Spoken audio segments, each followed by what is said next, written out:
भारत के make in India, make for world जैसे पुरकशिश नारों के बावजूद आज जो खबर सामने आई है वो इतनी बड़ी है कि अगर भारत इसमें सफल हो गया तो पूरी दुनिया की मिसाइल डिफेंस सिस्टम अचानक पुराने जमाने की लगने लगेंगे। मैंने ये खबर पढ़ी है, मेरी टांगे कांप रही। Defence Research and Development Organisation has successfully tested the solid fuel ducted ramjet or SFDR technology. Well, with this, India has now joined the elite club of nations with this technology.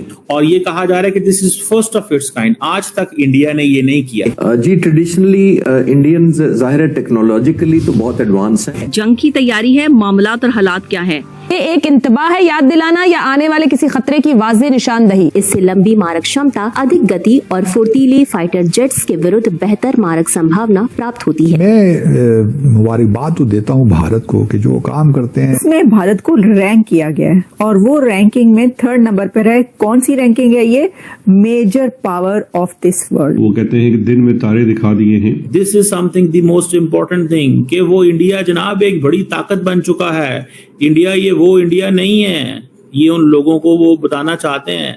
लेकिन BBC के मुताबिक 18 महीने के दौरान IMF Pakistan पर कर्ज देने के लिए लगभग 70 के करीब शराइत आयद कर चुका है। सियासतदान या जो भी लोग अपनी कंट्री के लिए सिंसियर होते हैं वो ऐसे फैसले, ऐसी चीजें करते ही रहते हैं। DRDO ने अपने बयान में कहा है कि ये हथियार एक हाइपरसोनिक ग्लाइड मिसाइल है जो जामिद और हरकत करने वाले अहदाफ को निशाना बनाने की सलाहियत रखता है। अमेरिका को वो इसलिए कुछ नहीं समझ रहा तो वो स्ट्रेट फॉरवर्ड ही होगा ना। कहाँ से आता है इतना कॉन्फिडेंस सर? कॉन्फिडेंस क्या, उसकी इकोनॉमी अच्छी है, अच्छा सिलसिला चल रहा है। उसकी वजह यह है to show the great power, to show itself कि India is a great power. हम लाते हैं टॉक शोज और अनलिमिटेड एंटरटेनमेंट सिर्फ YouTube पर। अगर आपने अभी तक हमारा चैनल सब्सक्राइब नहीं किया तो अभी सब्सक्राइब करें और बेल आइकॉन को क्लिक करके हमारी लेटेस्ट वीडियोस के बारे में अपडेट जानें। DRDO को एक बड़ी सफलता मिली है।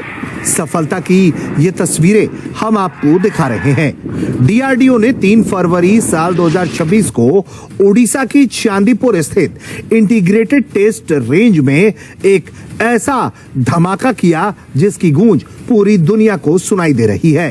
दरअसल DRDO ने सॉलिड फ्यूल डक्टेड रैमजेट तकनीक का सफल परीक्षण कर दिया। जी हां, ये सफल प्रदर्शन DRDO के लिए बड़ी सफलता लेकर आया क्योंकि इस सफल परीक्षण के साथ भारत उन चुनिंदा देशों की लीग में शामिल हो गया है जिनके पास ये उन्नत तकनीक उपलब्ध है। ये मिसाइल अपनी नौयत का पहला मिसाइल है जिसमें मुकामी एविनिक्स सिस्टम और हदफ को दुरुस्तगी के साथ निशाना बनाने की खसूसियात भी शामिल है। पाकिस्तान की अपनी जंग तो है ही है, लेकिन आलमी रविश किस रास्ते पे चलेगी, उसके क्या कैसे असरात आते हैं वो ज्यादा डिटरमिन करेगा। क्योंकि इतनी तेजी के साथ हाईली मैन्यूवरेबल और खासतौर पर ग्लाइड मिसाइल को जो कि मुख्तलिफ ट्रेजेक्टरीज पर प्रवास करता है उसको हिट करना मुश्किल होता है। कहना है कि ये मिसाइल जदीद हथियारों के निजाम के हसूल और इंडियन नेवी की जरूरियात को पूरा करने के लिए डिजाइन किया गया है। तो ये उनका माइंडसेट शो करता है। ऐसे मिसाइल के बारे में कहा जाता है कि इस मिसाइल को रोकना कतई तौर पर नामुमकिन हो जाता है। जब हमारी जरूरत ये पड़ी कि हमारे स्विचेस किसी और मुल्क के पास होंगे, सॉफ्टवेयर किसी और मुल्क पर डिपेंडेंट होंगे, टेक्नोलॉजी ट्रांसफर हम किसी और मुल्क से लेंगे, अपडेट हमें वो देगा कि नहीं देगा, पासकोड या पासवर्ड देंगे कि नहीं देंगे, हमें ये सीखा कि खास तौर पर जो मॉडर्न टेक्नोलॉजी है उसके अंदर अगर आप डिपेंडेंट हैं तो इसका मतलब है स्विचेस किसी और के हाथ में। बिल्कुल। फिर हम 3 चीजों से ही प्लग करते आए हैं गैप। देखिए सारी दुनिया जानती है हमारी एयरफोर्स का, हमारी आर्मी का, हमारी नेवी का कोई मुकाबला नंबर वाइज इंडिया से ना है, ना हम कभी करना चाहते हैं, ना हम कर सकते हैं। बिल्कुल आप ठीक कह रही हैं कि जब आप अगेंस्ट द वॉल होते हैं और बचपन से सुनते आए थे कि जरूरत इजाद की माँ है तो वो हमें यहाँ एग्जैक्ट नजर आता है। हमने तो आपके साथ जाते जाते आकर बैठ गए कि हम पीस टॉक करेंगे, आप हमारे नेबरिंग कंट्रीज हैं मगर वो हमकी बात नहीं चाहते। लेकिन इंडिया मिसाइल लंबे लंबे बनाता है, उसकी वजह क्या है? उसकी वजह यह है to show the great power, to show itself कि India is a great power. समझ रहे हैं बात को? This is something the most important thing कि वो इंडिया जनाब एक बड़ी ताकत बन चुका है। इंडिया ये वो इंडिया नहीं है, ये उन लोगों को वो बताना चाहते हैं। Now this is an India जो ब्राह्मोस की बात कर रहा है, this is an India that is in a different, जो ये कह रहा है कि जी दुनिया को हम असला बेच रहे हैं, this is an India which is talking कि जनाब हमें तो हर कीमत के अंदर हम गाड़ियां जाके बनाएंगे, आर्मर्ड गाड़ियां तुनिसिया में, मोरक्को में, तुनिसिया में बनाएंगे जाके। अब यहीं से आप अंदाजा लगा लें। और ये जो मिसाइल उन्होंने मारने हैं, आप इसको भी देखें आप थोड़ा सा, ये जो मिसाइल उन्होंने मारने हैं इनकी भी और कई किस्म के मिसाइल हैं इनके पास long range. I wish I can, मैं आपको वो थोड़ा थोड़ा इनकी वो बताऊंगा, अपडेट करता हूं कि इन्होंने किस तरह चीजें जो हैं वो अपनी कर रहे हैं। ठीक है, ये किस तरह अपने आप को, they are trying to make them self more relevant, किस तरह, इन किस सेंस में ये कर रहे हैं। ठीक है, मिसाल के तौर पे बाकी तो जो सारी बातें वो चीजें कर रही हैं उसको तो हम डिस्कस करता हूं, लेकिन इसको थोड़ा समझने पहले। ठीक है जी, ये जो इन्होंने, जैसे मैंने पिछले सवाल के जवाब में अर्ज किया था कि एक डिसीजन मेकिंग आपको फास्ट चाहिए होती है, और जब डिसीजन ले लेते हैं तो फिर आपको रिसोर्सेज की अवेलेबिलिटी और फंड्स और पैसे की जरूरत फौरी तौर पे अवेलेबिलिटी होनी चाहिए ताकि आप state of the art modern technology को इंटीग्रेट कर सकें। भारत का मॉडल कम वजन, कम जटिलता, ज्यादा फ्लेक्सिबिलिटी और अनप्रिडिक्टेबल प्रोफाइल, यानी मिसाइल कभी क्रूज मिसाइल जैसी, कभी हाइपरसोनिक वेपन जैसी, दुश्मन के लिए पहचानना ही मुश्किल हो जाएगा। सिनारियो में इंडिया पहले ही काम इस पे कर रहा था, उनके वहाँ पे एक्सपर्ट्स मौजूद हैं।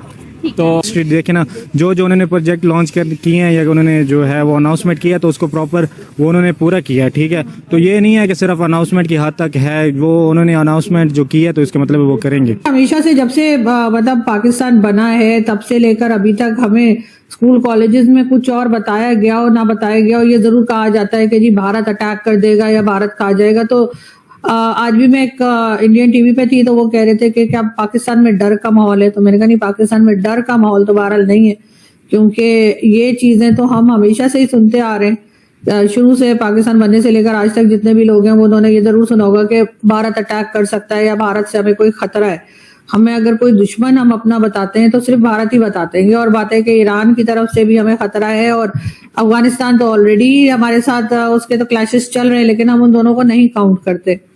लेकिन अगर ऑपरेशन सिंदूर का देखा जाए तो जिस वक्त ऑपरेशन सिंदूर रोका गया और उसके बाद पाकिस्तान में जिस तरीके से बातचीत चली और कोई कुछ बन गया, कोई कुछ बन गया, बहुत से लोग जो हैं उन्होंने, आप जानते हैं, अपनी पोस्ट भी बढ़ा ली है और कईयों को मेडल भी मिल गए।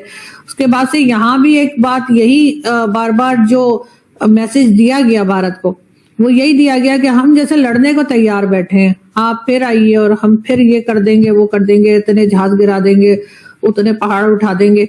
तो इस किस्म का जब सर स्टेटमेंट जाता है ना, तो दूसरी तरफ से भी फिर स्टेटमेंट उसी तरह का आता है।